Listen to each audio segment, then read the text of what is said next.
उत्तानपाद राजा छोटी पत्नी के प्रति ज्यादा आकर्षित होने की वजह से बड़ी पत्नी का त्याग कर दिया। छोटी पत्नी के पुत्र हुए उत्तम, बड़ी पत्नी के पुत्र का नाम हुआ ध्रुव। ध्रुव जी ने कभी अपने पिता को देखा नहीं, मां ने कभी उनको मिलवाया भी नहीं। क्या बताएं, अभी छोटा बालक है, थोड़ा बड़ा हो जाएगा तब बताएंगे सब बात। लेकिन एक दिन छोटे से ध्रुव से उसके सब मित्रों ने पूछा, ध्रुव तुम्हारी मां तो हमने देखी, पिता कौन? ध्रुव जी महाराज बोले, भैया ये पिता कौन होते हैं? बोले कि भैया हम सबके माता पिता हैं, तुम्हारे पिता कौन है बताओ। ध्रुव जी ने आज जाकर अपनी मां से पूछा, मां मेरे पिता कौन है? ये सुनकर के आश्चर्यचकित हो गई ध्रुव जी की माता जी। और आज ध्रुव जी को एक राजमहल दिखाया और कहा, इस महल में जो राजा है ना ध्रुव, वही तुम्हारे पिताजी। हम उनके साथ क्यों नहीं रहते? बोले बेटा जब तू बड़ा होगा ना, थोड़ा अभी तू पढ़ाई पर ध्यान दे, अभी बाकी क्रिया जब बड़ा होगा तब बताएंगे। मां की बात मान करके ध्रुव जी शांत रहे, लेकिन मन में इच्छा प्रकट होगी, मैं भी तो देखूं मेरे पिता कैसे हैं। जैसे ही राजभवन में प्रवेश करके अंदर जाके देखा तो राजा उत्तानपाद की गोद में छोटी मां का बेटा बैठा था। और बालकों का एक स्वभाव होता है कि अपने माता पिता की गोद में कोई और बालक बैठे, ये उनसे सहन नहीं होता। ध्रुव जी एक बाल बुद्धि होने की वजह से क्रोध में भर करके अपने पिता के पास जाने लगे, मैं बैठूंगा, मेरे पिता हैं, मैं उनकी गोद में बैठूंगा। इतने में छोटी मां ने रोक दिया, कहां जा रहे हो? बोले पिता की गोद में बैठने। बोले वो तुम्हारे पिता हैं पर मैं तुम्हारी मां नहीं। वन में जाके भजन करो, भगवान से प्रार्थना करो, वरदान मांगे। वरदान मांगने को जब भगवान कहें तो उनसे कहना मेरा जन्म छोटी मां के गर्भ से हो, जब मेरे गर्भ से जन्म लेके आओगे तब बैठोगे इस राज्य गद्दी पर। बंधुओं ये मन है छोटी पत्नी, ये कई बार भगवान की सत्ता को भी अपने से नीचा दिखा देती है। जैसे कि हम सबको पता है कि सब जगह भगवान है और भगवान सब देख रहा है, लेकिन फिर भी हम पाप क्यों कर देते हैं? गलत करने वाला व्यक्ति, क्या उसको पता नहीं है कि भगवान देख रहे हैं? उसको पता होता है भगवान देख रहे हैं, लेकिन वो सोचता है कर दो, क्या फायदा, जो होगा देख लेंगे, कर लो। ये कौन करवाता? बुद्धि कभी नहीं करवाती ये काम, ये मन करवाता है। सब लोग इधर देखो, यहां देखो, इधर देखो। बीच में कथा में कोई भी आए जाए या कोई आवाज करे, हम डिस्ट्रैक्ट नहीं होते तो आपको भी नहीं होना चाहिए। जैसे व्यास जी कथा सुना रहे हैं वैसे श्रोताओं को सुननी चाहिए।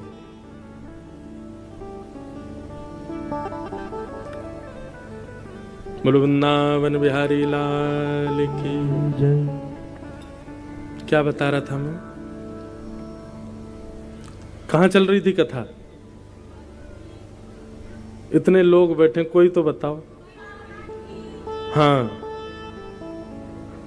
तो मन कई बार वो क्या है ना कि एक धारा चलती है, उसमें बीच में रुकावट आती, फिर मेरी वो धारा कहीं और चली जाती है। इसलिए मैं बार बार कहता हूं शांत रहो, कुछ मत बोलो, देखो कथा सुनो, कोई मत उठो ना बैठो, बस कथा सुनो। तो मन कई बार क्या करता है कि भगवत सत्ता को भी आपकी दृष्टि में नीचा दिखा देता है। पाप जितने भी लोग करते हैं वो मन के आश्रय में आके ही करते हैं, बुद्धि से कभी नहीं करते। उनका मन ऐसी आज्ञा कर देता है, अरे जो होगा सो देख लेंगे, तो कर दे एक बार, और तभी वो भगवत सत्ता को भूल करके पाप कर देते हैं। ये मन का स्वभाव है। मन जब दूषित होता है तो ठाकुर जी की स्थिति को भी नीचा दिखा देता है, ठाकुर जी की स्थिति को भी धूमिल कर देता है।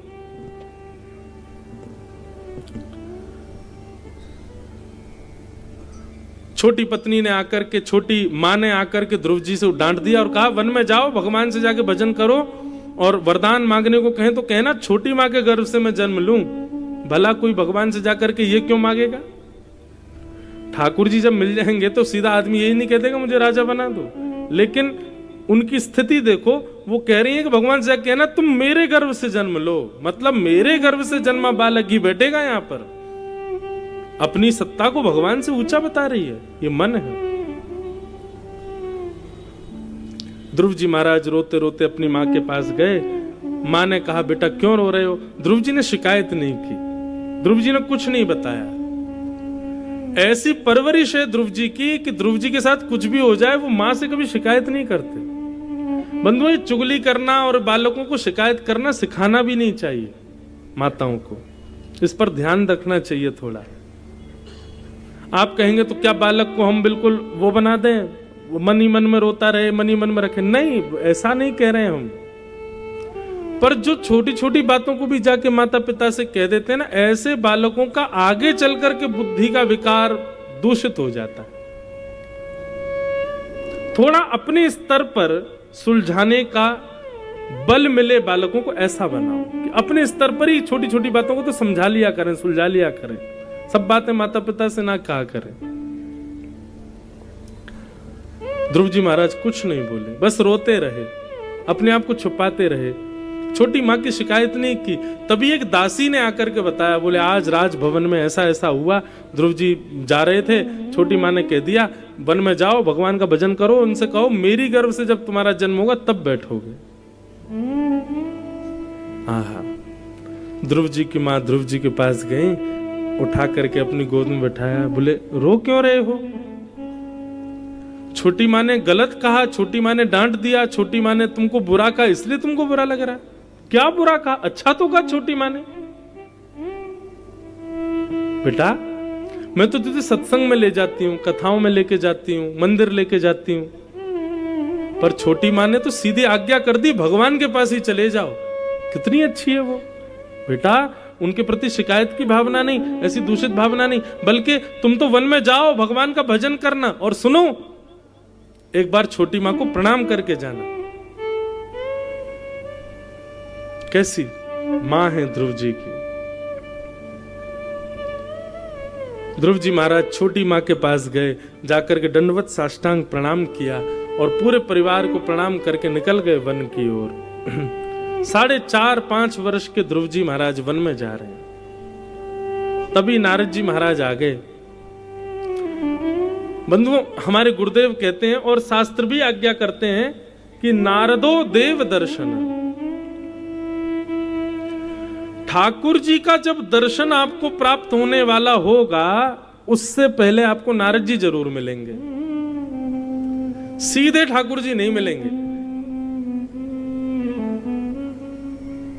राष्ट्रपति से पहले उनका पीए जरूर मिलेगा, ऐसे भगवान से पहले नारद जी मिलेंगे।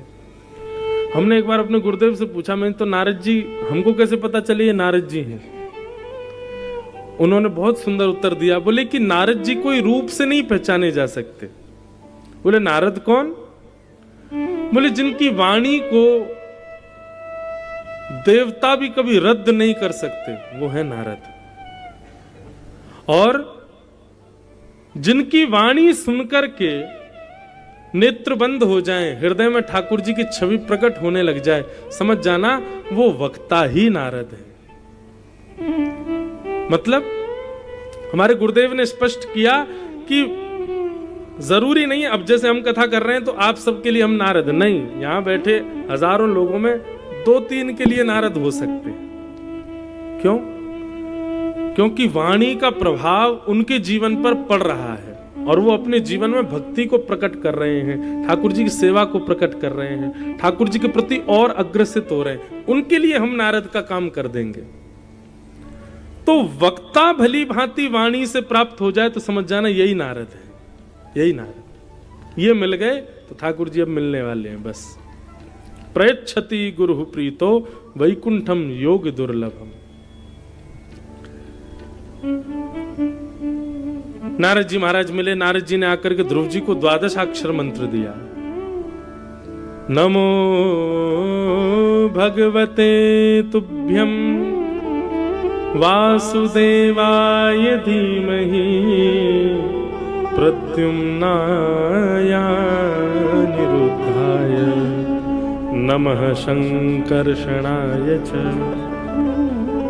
ओम नमो भगवते वासुदेवाय। ये 12 अक्षर मंत्र नारद जी ने श्री ध्रुव जी महाराज को प्रदान किया। ध्रुव जी ने जाकर के इस द्वादशाक्षर मंत्र से खूब ठाकुर जी का यजन किया। 1 महीने तक ध्रुव जी महाराज 3 दिन कुछ नहीं खाते और चौथे दिन केवल कपित्त फल खा करके भजन करने लगे। 1 महीने तक ऐसा किया। दूसरा महीना प्रारंभ हुआ, ध्रुव जी अब 6 दिन तक कुछ नहीं खाते, 6 दिन बाद केवल पत्ते खा करके और जल पी करके भजन करते हैं। तीसरा महीना प्रारंभ हुआ, ध्रुव जी अब 9 दिन तक कुछ नहीं खाते, केवल जल पी के भजन करते हैं। चौथा महीना प्रारंभ हुआ, अब ध्रुव जी महाराज जल पीना भी बंद कर दिया, केवल 12 दिन में एक बार श्वास लेते हैं, हवा पी करके भजन कर रहे हैं। पहले महीने में 3 दिन का व्रत, दूसरे महीने में 6 दिन का व्रत, तीसरे महीने में 9 दिन का व्रत, चौथे महीने में 12 दिन का व्रत। और व्रत का भी नियम कैसा कि पहले तो फल खाना शुरू किया, पहले महीने में फिर फल छोड़ दिया, फिर पत्ते खाने शुरू, फिर तीसरे महीने में पत्ते भी छोड़, जल पी के रहने लगे। चौथे महीने में तो केवल वायु पर आ गए, वायु पी करके भगवान का भजन करने लगे। 5वां महीना प्रारंभ हुआ, ध्रुव जी महाराज बोले ठाकुर जी आ नहीं रहे मुझसे मिलने के लिए। तो 5वें महीने में ध्रुव जी महाराज अब कोई व्रत नहीं किया, सीधे अपनी श्वास कोई वशीकृत कर लिया। बोले अब मैं श्वास ही नहीं लूंगा तब तक जब तक ठाकुर जी नहीं आएंगे। भजन करने लगे। 4.5 पौने 5 वर्ष का बालक, देवताओं में हाहाकार मच गया, दौड़ करके भगवान के पास गए, बोले भगवान जल्दी चलो इसको दर्शन देने के लिए। कितनी सुंदर भक्ति कर रहे हैं, कितनी सुंदर भजन कर रहे हैं, भगवान श्वास रोक ली है, कहीं छोटा बालक है, दम ना घुट जाए, प्राण ना निकल जाए, आप जल्दी चल करके इस बालक को दर्शन दीजिए भगवान। भगवान ने गरुड़ जी को बुलाया, शंख चक्र गदा पद्म धारण किए, तुरंत चतुर्भुज नारायण विराजे। और ये नहीं कहा कि चलो लाल को दर्शन देने चलते हैं, बल्कि ऐसा कहा चलो गरुड़ जी, ऐसे ध्रुव जी का तो हम दर्शन करने जाएंगे, ऐसे भक्त के तो हम दर्शन करने जाएंगे। और गरुड़ पर विराजमान होकर के भगवान पधार गए। अब यहां प्रश्न आता है, भागवत जी के अनुसार ध्रुव जी को 4.5 वर्ष की आयु में 5 महीने की तपस्या से भगवान मिल गए। बोले महाराज जी पहले तो ये क्लियर करो, ठाकुर जी की तपस्या में अवधि कितनी होनी चाहिए? 1 महीना, 4 महीना, 1 साल, 2 साल? भगवान की प्राप्ति के लिए उम्र कितनी होनी चाहिए? 4.5 साल के ध्रुव जी को मिल गए भगवान। ये सब बातें क्लियर करिए। आयु कितनी होनी चाहिए ठाकुर जी को, अवधि कितनी लगती है, ठाकुर जी का भजन के लिए व्रत कितना जरूरी है, ये सब बातें बताइए। देखो बंधु, आयु कितनी है जरूरी नहीं, आपकी तपस्या कितने महीनों की है जरूरी नहीं, आप व्रत में कितनी वस्तुओं का त्याग करते हो जरूरी नहीं, आप नाम जप कौन सा करते हो जरूरी नहीं, आपके गुरु कौन है जरूरी नहीं, आप पवित्र कितने हो जरूरी नहीं। श्री प्रहलाद जी महाराज अपने प्रहलाद जी के प्रसंग में श्री प्रहलाद जी कहते हैं कि न दानम न तपो निज्य न शौचम न व्रतानि च प्रीयते मलया भक्त्या हरिरन्य विडम्बनम। प्रहलाद जी कहते हैं दान करने से भगवान नहीं मिलेंगे, न दानम, तपस्या करने से भगवान नहीं मिलेंगे, न तप, न एज्जय, एज्जय कहते हैं यज्ञ को, खूब यज्ञ करने से भगवान नहीं मिलेंगे, न दान से मिलेंगे, न तप से मिलेंगे, न यज्ञ से मिलेंगे। चौथा कहते हैं ना शौचम, शौचम कहते हैं पवित्रता, 3 बार दिन में नहाओ, पवित्र रहो, शुद्ध रहो, अपरस में रहो, गीले कपड़े पहन के रहो, ये मत छुओ वो मत छुओ, अरे मुझसे दूर रहो। भगवान मिलेंगे? नहीं मिलेंगे। न दानम न तपोनिज्य न शौचम न व्रतानि च, ना ही ठाकुर जी 30 दिन के महीने में 20 दिन व्रत करने से मिलेंगे। तो फिर ध्रुव जी को कैसे मिल गए भगवान? ध्रुव जी की भक्ति में ऐसा क्या है कि ठाकुर जी इतनी जल्दी प्रसन्न हो गए 5 महीने में? भगवत प्राप्ति की उत्कंठा। क्या है? भगवत प्राप्ति की उत्कंठा। उत्कंठा का मतलब पता है? उत्कंठा हिंदी शब्द है, पर हम लोग तो उर्दू के अधिकारी हैं ना। तड़फ जितनी तड़फन होगी हृदय में उतनी जल्दी ठाकुर जी मिलेंगे। आप भजन क्या करते हो, आप नियम क्या करते हो, आप व्रत कितने करते हो, आप नाम जप कौन सा करते हो, आप पवित्र कितना रहते हो, आप व्रत कितने करते हो, आप यज्ञ हवन कितने करते हो, इससे कोई फर्क नहीं पड़ता। आपके हृदय में भगवत मिलन की तड़फन कितनी है, उत्कंठा कितनी है, उससे ठाकुर जी मिलते हैं।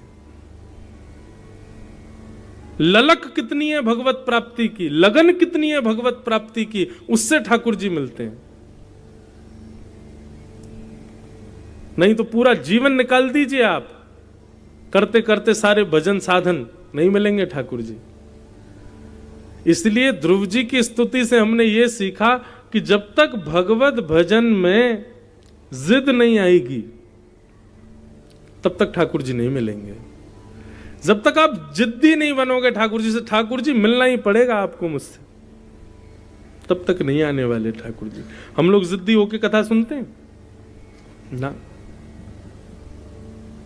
5 बजते ही तो उठ जाते हैं, घर जाना है, रोटी बनानी, सब्जी, ये काय बात की जिद? ये कोई समय के बंधन में बंध के कथा थोड़ी सुननी है हमें।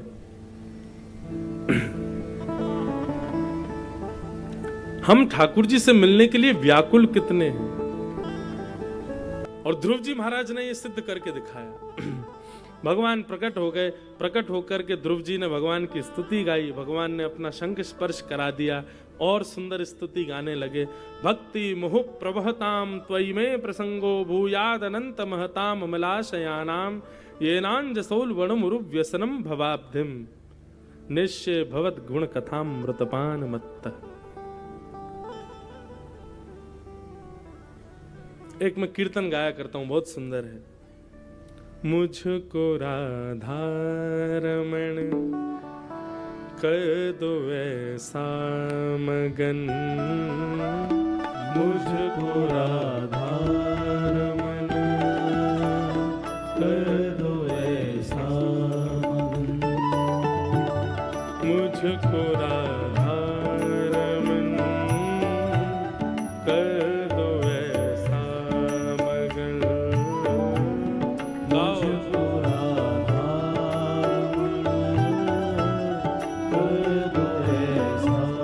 कैसा मगन?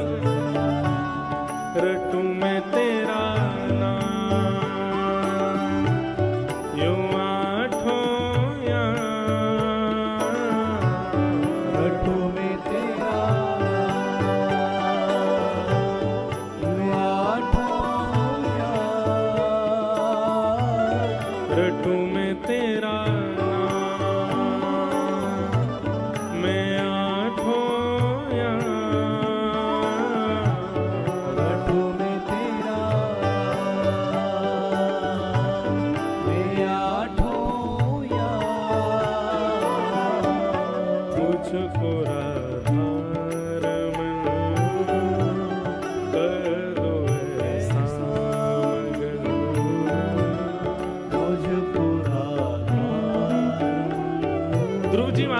सब कह रहे हैं अपनी स्तुति में।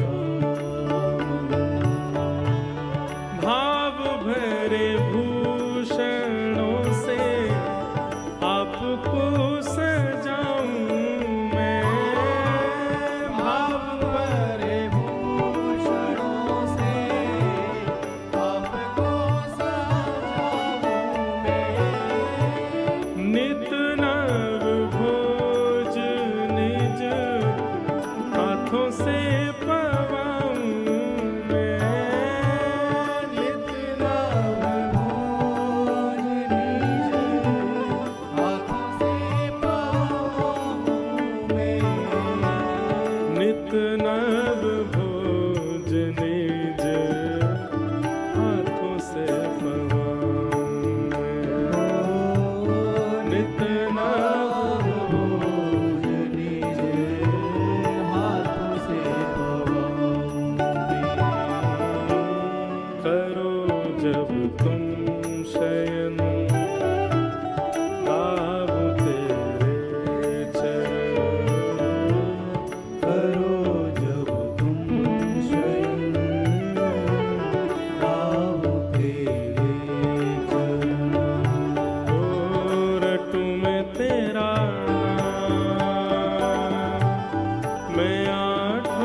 रटू में तेरा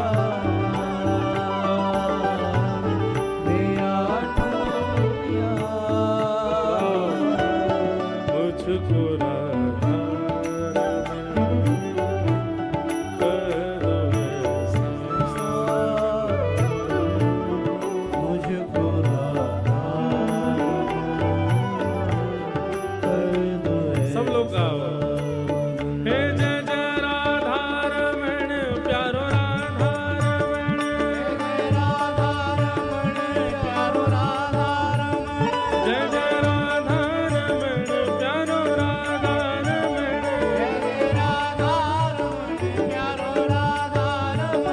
जय जय राधा रमण प्यारो राधा रमण, जय जय राधा रमण प्यारो राधा रमण, हे जय जय राधा रमण प्यारो राधा रमण, जय जय राधा रमण प्यारो राधा रमण, जय जय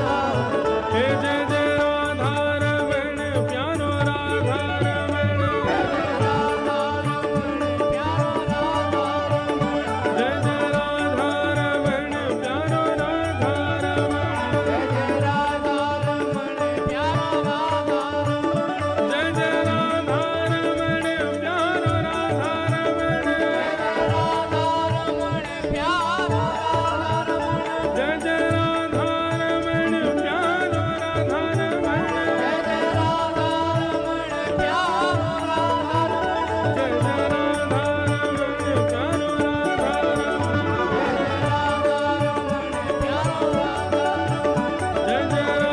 रमण प्यारो राधा रमण, जय जय राधा रमण प्यारो राधा रमण, जय जय राधा रमण प्यारो राधा रमण, जय जय श्री राम, जय जय श्री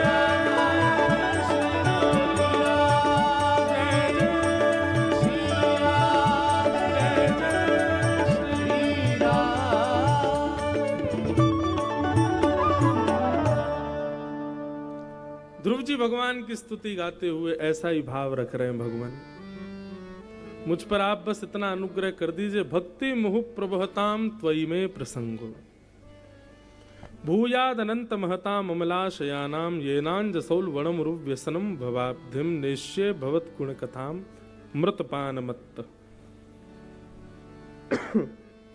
ध्रुव जी भगवान से कह रहे हैं कि ठाकुर जी मुझको एक व्यसन लगा दीजिए। देखो भगवान की भक्ति में जब तक आप नवीनता नहीं लाओगे तब तक ठाकुर जी प्रसन्न नहीं होंगे। रोज सवेरे घंटे हिला करके पूजा कर दी, चना चनोरी का भोग लगा दिया, दोपहर में एक बार और आरती कर दी, रात में आरती करके दूध पिला के सुबह दिए।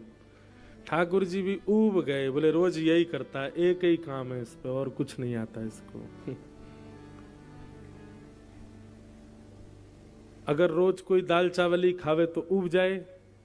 नया नया इसीलिए तो बनाते, कभी बैगन की सब्जी बनाई थी, कभी आलू की बनाई थी, कभी कुछ बनाए, कभी भाई मानवीय भी स्वभाव ऐसा ही है कि रोज नवीन चाहिए। और ठाकुर जी का तो नाम ही है नवनीत चोरम, नए नए के चोर हैं। और हमने वही दर्रे वाली पुरानी चीज ही दे रखी है ठाकुर जी को। भैया भक्ति से एक चीज सीखिए, आप सबके घर में ठाकुर जी विराज रहे हैं, अपनी भक्ति में नवीनता लाओ, हर दिन कुछ नया अर्पित करो ठाकुर जी को। ठाकुर जी भी आज मतलब सवेरे भोर होते ही यूं सोचें कि आज क्या करेगा पता नहीं है, पता आज कुछ नया करने वाला होगा जरूर। ऐसी स्थिति हो जाए, ठाकुर जी आनंदित हो जाए। हम अपने लाल जी के उत्सव करते हैं, हर साल कुछ ना कुछ नया करने का प्रयास करते हैं और सोचते कुछ हैं करते कुछ और हैं। क्रम बनता है 7 दिन ये उत्सव होगा, लेकिन जब उत्सव प्रारंभ होता है तो लिखा कुछ और होता है लेकिन कर कुछ और देते हैं। तो ठाकुर जी भी हमारे चौंक जाते हैं, बोले आज तो कुछ और करना था, ये कर कुछ और रहा है। तो कभी कभी ऐसा लगता है लाल जी प्रसन्न हो जाते होंगे, वाह नया नया अर्पित करते हैं ठाकुर जी को, नई नई वस्तु पधराते हैं। भक्ति में नवीनता लाओ, एक जैसी भक्ति करने से कुछ नहीं होगा। तो ध्रुव जी ने भगवान की स्तुति गाई और ठाकुर जी से कहा मुझे आपकी कथा सुनने का व्यसन हो जाए नाथ, ऐसी कृपा कर दो। भगवान ने अनुग्रह किया, 36,000 वर्ष तक राज्य करने के लिए ध्रुव जी को आज्ञा की। ध्रुव जी बोले भगवान अब मुझे 36,000 वर्ष के लिए क्यों भेज रहे हो, आपके दर्शन हो गए, अब तो संग ही ले चलो। भगवान बोले नहीं, हम बाद में थे तुम्हारे चित्त में, तुम्हारे चित्त में पहले राज्य गद्दी थी, तुमको उस पर बैठना था।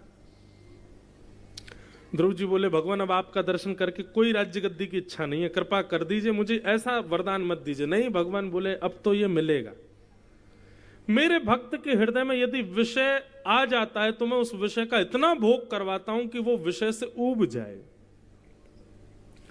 तुम राज्य गद्दी पर बैठने का मन बनाए थे तो अब चलो 36,000 वर्ष तक बैठे रहना। ध्रुव जी बोले आपने मुझे आशीर्वाद नहीं, ये तो श्राप दे दिया, 36,000 वर्ष का राजा बना दिया। और ध्रुव जी 36,000 वर्ष तक राजा बने। 36,000 वर्ष बाद भगवान के धाम से विमान आया, सिर पर पैर रख करके ध्रुव जी महाराज भगवत धाम को प्रस्थान कर गए।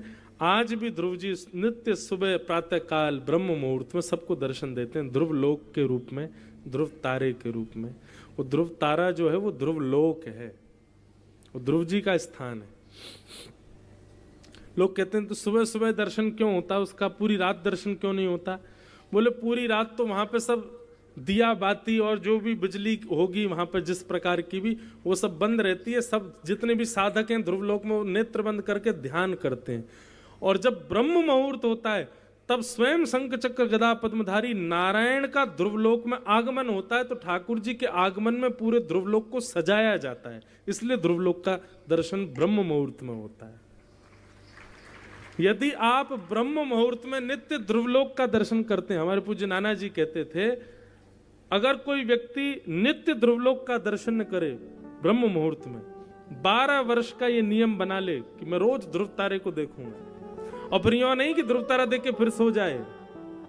लोग भी बड़े चतुर हैं, वो तारा ही तो देखना है, देख लिया, हाँ दिख गए, सो गए।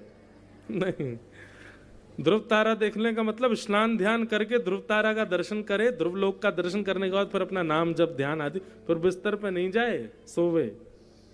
12 वर्ष तक यदि किसी व्यक्ति ने इस नियम का पालन कर लिया, नित्य ध्रुवलोक का दर्शन किया, तो ध्रुव जी स्वयं श्रीमन नारायण को लेकर के एक ना एक दिन उसके सामने प्रकट हो जाएंगे और उसको दर्शन कराएंगे।